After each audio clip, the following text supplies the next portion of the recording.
Group के समस्त साथियों, शिष्यों, फॉलोअर्स को स्वामी महेश का नमस्कार। आदेश आदेश आदेश।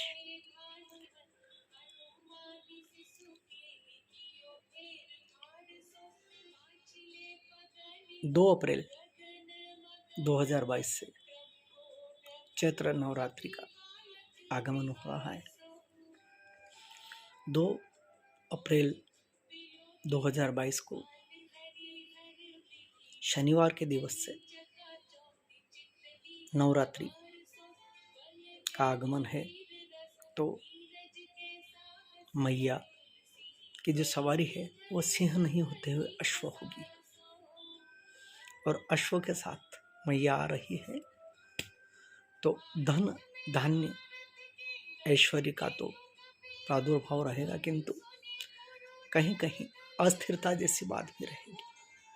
जिस प्रकार से अश्व गतिशीलता का द्योतक है, उसी प्रकार से जो है कारोबार में तेजी रहेगी। हाँ, कहीं कहीं खंड खंड रूप से युद्ध की संभावना है, और अशांति तो रहेगी ही सही, क्योंकि अश्व जब दौड़ता है तो उसके पीछे सिर्फ धूल बजती है, इसके अलावा कुछ नहीं बजता है। खैर छोड़ो, ये अपना विषय नहीं है। इसके लिए तर्कशास्त्री और ज्योतिष शास्त्री बैठे हुए हैं। आज मैंने एक बात जरूर करी है। कल का मेरा प्रॉमिस था कि मैं अब कभी भी ऑनलाइन नहीं आऊँगा, किंतु कुछ शिष्यों का अनुरोध, करीब 1,500 के लगभग शिष्यों ने मैसेंजर में कहा कि प्रभु, कुछ मूर्खों की वजह से जिनके धंधे चौपट हो रहे हैं, तो वो तो इस प्रकार की हरकत करेंगे, किंतु क्या कुछ पापी लोग अगर गंदगी कर देते हैं तो क्या गंगा, यमुना और सरस्वती नहीं बहेगी क्या? बच्चों, बात तो ठीक है, आपका कहना बिल्कुल वाजिब है। कुछ मूर्खों की वजह से इस सरित प्रवाह को हम नहीं रोक सकते हैं, अतः मैं पुनः हृदय से उपस्थित हुआ हूँ। किंतु एक अनुरोध है कि इस प्रकार की धृष्टता नहीं करें। संदीप जी भोपाल से आपका आभार। बेटा, आपने बहुत ज़्यादा अनुनय करी, और उसका प्रतिफल है कि मैं आज वापस आप लोगों के बीच में हूँ।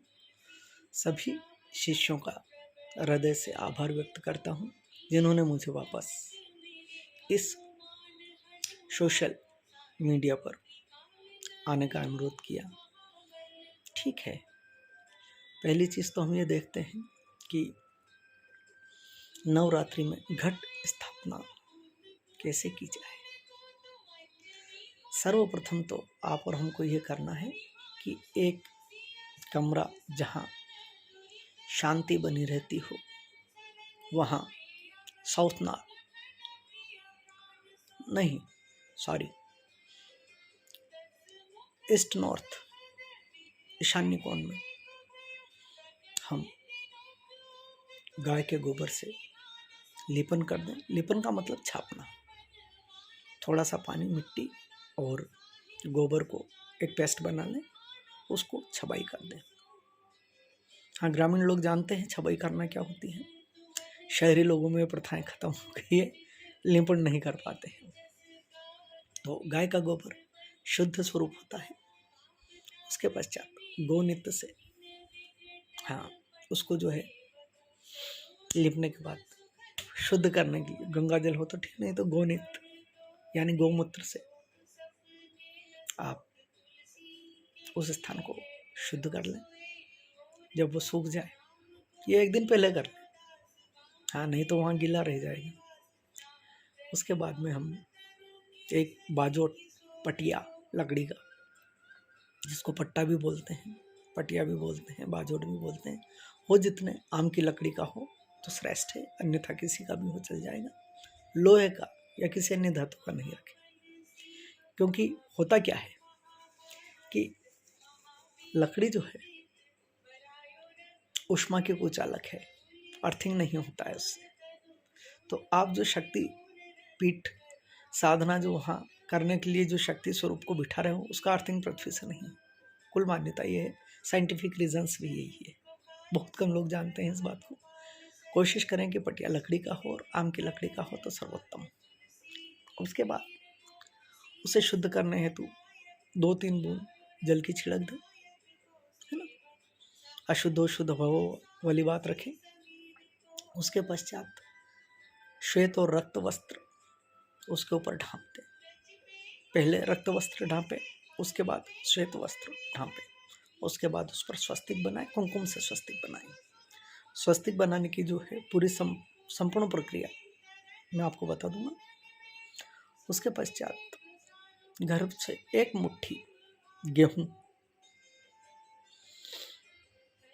पटे के राइट हैंड साइड में रखें और 1 मुट्ठी अक्षत यानी चावल जो टूटे हुए नहीं हो, टुकड़े के रूप में नहीं हो,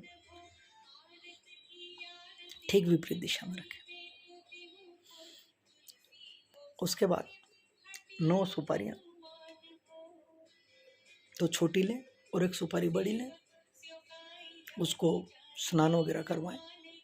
ये 9 सुपारियां 9 ग्रह का काम करेगी और 1 सुपारी जो है वो गणपति के रूप में हम जो है स्वस्तिक के ऊपर रखेंगे, उसको स्नान वगैरह करवाएंगे। उसके पश्चात 1 दीपक हो, जितने हम अष्टधातु का दीपक लें, और अगर वो नहीं मिलता हो तो सबसे बढ़िया चीज़ है मिट्टी का दीपक बनाएं। और मिट्टी का दीपक भी कभी उपलब्ध नहीं है तो अपन आटे का, गेहूं के आटे का दीपक बना लें। हाँ, इसमें फूल बत्ती रखें, दूसरी बत्तियां नहीं रखें। उसके बाद सभी प्रकार से अपन पूजन कर लें। षोडश मातृका के रूप में अक्षत बिठा दें, वो षोडश मातृका हो जाएगी। और हाँ, मातृकाएं भी बिठा दें। हाँ, मातृकाओं का आह्वान कर लें, और अगर नहीं कर पाएँ तो षोडश मातृकाओं को यही कह के प्रणाम कर लेंगे, हे षोडश मातृकाएं आप यहाँ आओ, विराजो और हमारे कार्य को पूर्ण करो। उसके बाद हम जिस देव विशेष की पूजा करना चाहते हैं उसका आह्वान करें। आह्वान करना में कुछ नहीं है, सिर्फ जिस देव की हमें आराधना करनी है उसका कहें कि हे प्रभु आप पधारो, हे मैया आप पधारो और स्थान ग्रहण करो, और उन्हें स्नान कराएं। इस भाव से 2 बूंद पानी छिड़कें, ये स्नान हो गया। उसके बाद उनको लच्छा इत्यादि वस्त्र प्रदान कर दें। उसके बाद कुमकुम तिलक इत्यादि कर लें। अगर देव स्वरूप पुरुष में अगर पूजा करते हैं तो यज्ञोपवीत जरूरी है, और माँ के रूप में अगर उनकी पूजा करते हैं, मैया के रूप में पूजा करते हैं तो 16 श्रृंगार की वस्तुएं जरूरी है। उसके बाद कलश लें। अब आप कहेंगे कि पहले इनकी पूजा कर दी। हाँ, क्योंकि कलश को हम बाद में पूजेंगे, क्योंकि कलश की स्थापना कर रहे हैं, घट स्थापना कर रहे हैं। घट स्थापना बाद में करनी, पहले नहीं करनी। कितने विद्वानों के मत है कि घट स्थापना पहले हो जाना चाहिए, घट स्थापना पहले नहीं होगी, ये बात जरूर ध्यान रखें। तांबे का एक कलश लें, तांबे का कलश नहीं हो तो मिट्टी का कलश लें, स्टील का कलश कभी भी नहीं लें। उसके ऊपर कलावा बांधें, जल भरें। उसके बाद 9 पत्ते या तो आशा पल्लव के लें अथवा आम के लें, सजावट की दृष्टि से उसको रखें, और 1 नारियल उसके ऊपर रख दें, कलावा बांध दें। और इस कलश को हम जो है जहाँ गेहूँ रखे हैं हमने उसके ऊपर प्रतिस्थापित कर दें। चावल के ऊपर दीपक को रख दें, सभी के आह्वान करते हुए कि हे प्रभु, मैंने जिन जिन को आह्वान किया है वो पधारें और मेरे कार्य को सफल और सुफल करें। इसमें एक चीज़ जरूर ध्यान रखें, गणेश का वंदन सबसे पहले होगा। सुमुखश्च एकदन्तस्य कपिलो गजकर्णकः, लंबोदरश्च विकटो विघ्ननाशो विनायकः, धूम्रकेतुर्गणाध्यक्षो बालचंद्रो गजाननः, द्वादशतानि नामानि पठन् शृणुयात् मे, विद्यारंभे विवाहे च प्रवेशे निर्गमे संग्रामे संकटे च विघ्नमस्तस्य न जायति। है ना। और मेरा ये कहना है कि अगर मंत्रोच्चार नहीं आता है तो कोई जरूरी नहीं है। क्या जिसको संस्कृत नहीं आती देव उस पर प्रसन्न नहीं होते? देव उस पर भी प्रसन्न होते हैं। देव की साधना, आराधना और सिद्धियां आपके हृदय से जुड़ी होती है, शब्दों से नहीं जुड़ी होती है, भाव से जुड़ी होती है। तो आपके भाव शुद्ध स्वरूप में अच्छे हों, मैया की अगर पूजा करते हैं तो हाँ, इसमें एक चीज़ है कि शाबर तंत्र वाले 9 दिन तक अपना स्थान नहीं छोड़ते हैं। तो शाबर तंत्र वाले कम से कम ध्यान रखें इस बात को, वो आसन नहीं छोड़े, अन्य कहीं आगमन नहीं करें, निर्गमन नहीं करें। और मेली विद्याओं वालों की तो मैं बात ही नहीं करूँगा, कृत्य प्रयोग वालों की तो बात ही नहीं करूँगा, क्योंकि ये निषिद्ध है, करना भी नहीं चाहिए। और उसके लिए जो है 2 गुप्त नवरात्रियाँ होती है, साधक उसमें काम करें, जो तांत्रिक क्रियाएँ करेंगे उसमें करें। ये तो गृहस्थ लोगों के लिए शारदीय नवरात्रि और चैत्री नवरात्रि, मैं उस पर बात कर रहा हूँ आज। तो हम इतना सब करने के बाद में एक महात्मा है कि या तो हनुमान जी के पूजा होती है इसमें, अथवा मैया की पूजा होती है। तो मैया की पूजा में पारायण ये किया जाता है कि या तो 9 दिन में दुर्गा सप्तशती पूरी कर दी जाए, अथवा रोज एक दुर्गा सप्तशती का पाठ किया जाए। इसमें भिन्न भिन्न मतों के विद्वानों के भिन्न भिन्न मत हैं। मेरा तो ये कहना है कि किसी मत में नहीं जाए। गीता प्रेस गोरखपुर ने दुर्गा सप्तशती को पढ़ने का श्री पोद्दार साहब ने बहुत ही अच्छा, सटीक और सरलतम रूप दिया है। उसको ले खरीदें और उनके निर्देशानुसार पाठ करें, सफलता मिलेगी। बस माँ को पूरी तरह से समर्पित रहे, शब्द जाल में नहीं फंसाए। शब्द जाल में इंसान फंस सकता है, मैया नहीं फंस सकती। मैया इंटेंशन देखती है, ठीक है। जो देव हैं आपके, वो आपका हृदय का इंटेंशन देखते हैं, आपके भाव को देखते हैं, आपके लाव लपाड़े को कुछ भी नहीं देखते हैं, है ना। और दूसरी चीज ये है कि जो हनुमान जी की आराधना करते हैं, शाबर को नहीं ले रहा हूँ मैं, सात्विक पूजाओं में ले रहा हूँ। हालांकि शाबर भी सात्विक पूजा में आती है, लेकिन शाबर गृहस्थ नहीं करें तो ठीक है। हाँ, इसमें या तो हनुमान चालीसा पढ़ लें, बजरंग बाण पढ़ लें, लेकिन बजरंग बाण के कुछ नियम है जो कठिन है। हाँ, घर के गृहस्थ लोग उसको नहीं करें तो ठीक है, और करें तो भी कोई परेशानी नहीं है। उसमें अब 2 चीजें आती है, या तो सुंदरकांड या हनुमान बाहु।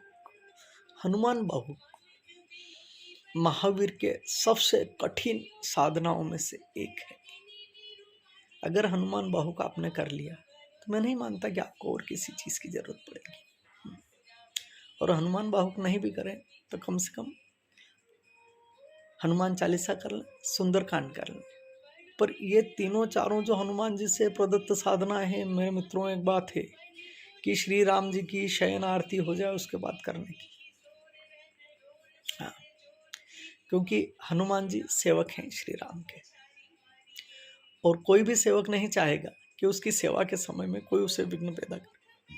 हनुमान जी के आधे पुजारी सन की ओर पागल हो जाते हैं। वो इसलिए होते हैं कि वो जब पूजा करते होते हैं, स्वयं साधना करते होते हैं, स्वयं सेवा करते होते हैं, ऐसी स्थिति में तुम उनको भजोगे तो उनके विघ्न पड़ता है। और विघ्न पड़ने के लिए हाँ, आपके प्रति वितृष्णा पैदा करते, उदासीनता पैदा करते थे, तो आप ये लोग परलोक दोनों से बेकार हो जाते हो, कोई मतलब नहीं है।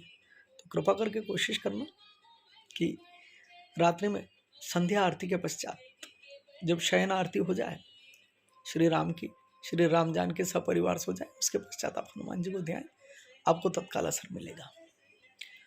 और हनुमान बाहु को यहाँ नहीं करें तो ठीक है, क्योंकि हनुमान बाहु 49 दिन की साधना है।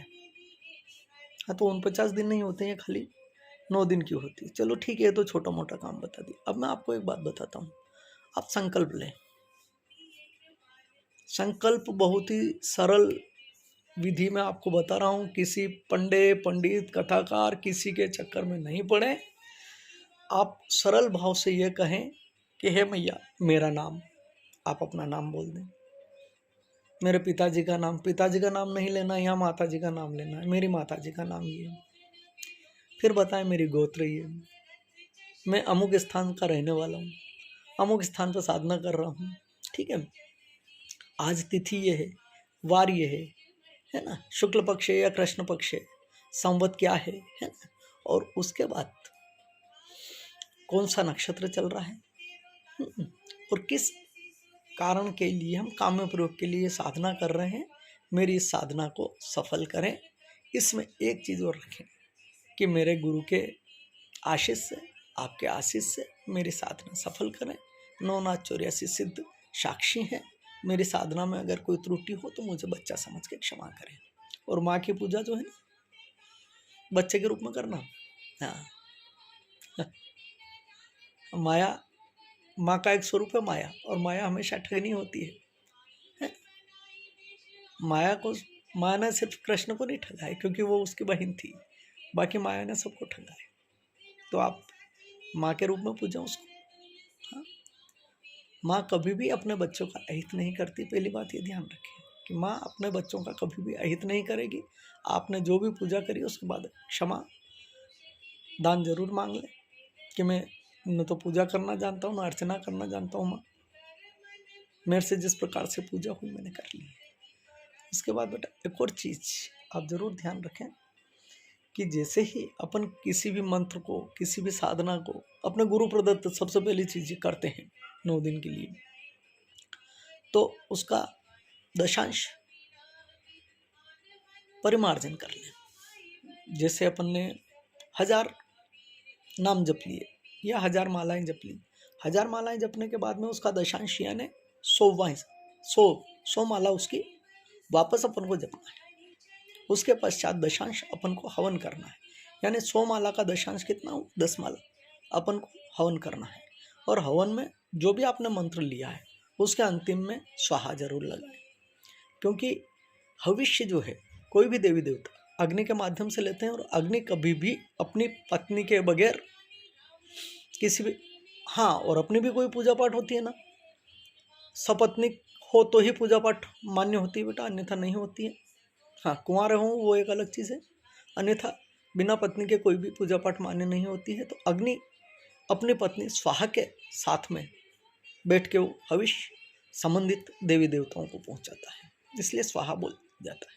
ठीक है।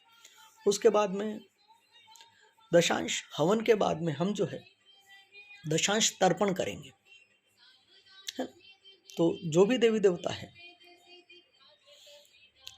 यानी कि 10 माला हो गई तो अब 1 माला अपन तर्पण करेंगे। ठीक। और तर्पण करने के पश्चात हम जो है उसका दशांश या स्वेच्छानुसार ब्रह्मभोज कन्याभोज करवाएंगे। जब तक कन्याभोज या ब्रह्मभोज नहीं किया जाता है अपनी साधना, अपनी पूजा अधूरी रहती है। अतः एक छोटा सा निर्देश है या भली समझो आदेश है कि भोज जरूर करवाएं। अगर कन्या भोज करवा रहे हैं तो कम से कम 9 कन्या रखें और एक लांगूर जरूर रखें भैरव के रूप में। हाँ, और हनुमान जी या किसी दूसरे देव की कर रहे हैं तो भी कम से कम बच्चों को तो जरूर भोजन कराएं। आज इतना ही। अगर कोई समझ में नहीं आता है या किसी प्रकार का अंदेशा रहता है या कहीं त्रुटि हो रही हो तो निसंकोच नवसाधक मुझसे संपर्क करें। 877-064-1717 मेरा फ़ोन नंबर है। मैं रात्रि 8 से 12 बजे तक साधकों के जवाब देता हूँ। उसके बाद 12 से 3 बजे तक मैं मेरी साधना में रहता हूँ। कृपया ध्यान रखें, समय का विशेष ध्यान रखें। अर्नगल वार्तालाप करने हेतु या चकलस करने हेतु मेरे फ़ोन का उपयोग नहीं करें। क्षमा चाहूँगा, मैसेंजर में तो बिल्कुल नहीं आए। बस इतना ही कह के मैं वाणी को विराम देता हूँ। आदेश आदेश आदेश। ओम नमो नाथाय नमः। मेरे गुरुदेव की जय हो, महादेव की जय हो, मेरी मैया रानी की जय हो। आदेश आदेश आदेश। धर्म की जय हो, अधर्म का नाश हो, प्राणियों में सद्भावना हो, विश्व का कल्याण हो। धर्म की जय हो।